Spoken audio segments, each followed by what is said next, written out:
சூடான எண்ணெயில சிக்கனையும், பிரெட் துண்டுகளையும் போட்டு இந்த மாரி செய்யுங்க.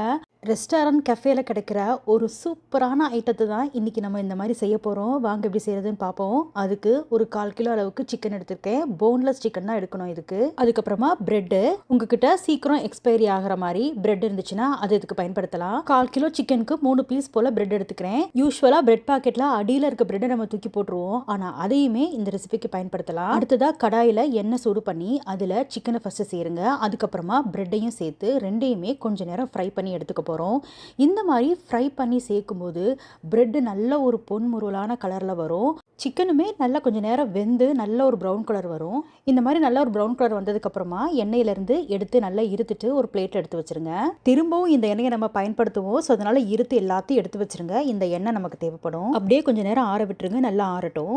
இப்போ நம்ம இந்த பிரெட்டை ஏன் இந்த மாதிரி பொன்முருளாக ஆக்குறோம்னா இது இந்த ரெசிபியில் நல்ல ஒரு வாசனை கொடுக்கும், டேஸ்ட்டும் கொடுக்கும். அடுத்ததாக இதில் கொஞ்சமாக மல்லித்தலை, பச்சை மிளகா, ஒரு பெரிய வெங்காயத்தை வெட்டி சேர்த்துக்கோங்க.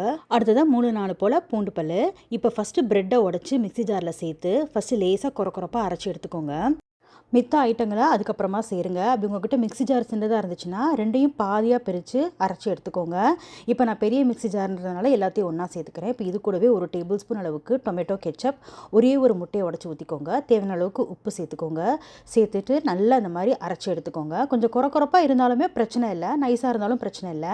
இப்போ இதை ஒரு 10லேருந்து 15 நிமிஷம் ஃப்ரீசரில் வச்சு எடுத்துக்கோங்க. அப்போ உங்களுக்கு இந்த மாதிரி ஷேப் பண்ணுறதுக்கு ஈஸியாக இருக்கும். ஃப்ரீசரில் வச்சு எடுத்துட்டு அதுக்கப்புறம் இந்த மாதிரி நகட் ஷேப் பண்ணி அதை வந்து பிரெட் க்ரம்ஸில் கோட் பண்ணிவிட்டு எல்லாத்தையுமே ஒரு தட்டில் எடுத்து வச்சுக்கோங்க. எல்லா நகட்ஸையும் கோட் பண்ணி எடுத்துட்டு அதுக்கப்புறமா ஃப்ரீசரில் திரும்ப ஒரு 10 நிமிஷம் வச்சுட்டு அதுக்கப்புறமா ஃப்ரிட்ஜிலேருந்து எடுத்து உடனே நல்ல சூடான எண்ணெயில் போட்டு பொரிச்சு எடுக்கணும். மிதமான சூட்டு எண்ணெயில் போடக்கூடாது, நல்லா சூடாக இருக்கணும் எண்ணெய். ஏன்னா ஆல்ரெடி சிக்கனும் பிரெட்டும் வெந்துருச்சு பார்த்தீங்களா. ஸோ இப்போ அதனால் கொஞ்சமாக வெந்தால் போதும். ஸோ நல்ல சூடான எண்ணெயில் போட்டு ஒரு ஜஸ்ட் 2 பக்கமும் நல்லா பொன்னிறமாற வரைக்கும் ஃப்ரை பண்ணி எடுத்துட்டிங்கன்னா சூப்பரான different style chicken nuggets ready ஆயிரும். ரொம்ப ரொம்ப டேஸ்ட்டாக இருக்குங்க. செம்ம டிஃப்ரெண்ட்டாக இருக்கும். கண்டிப்பாக ட்ரை பண்ணி பாருங்கள்.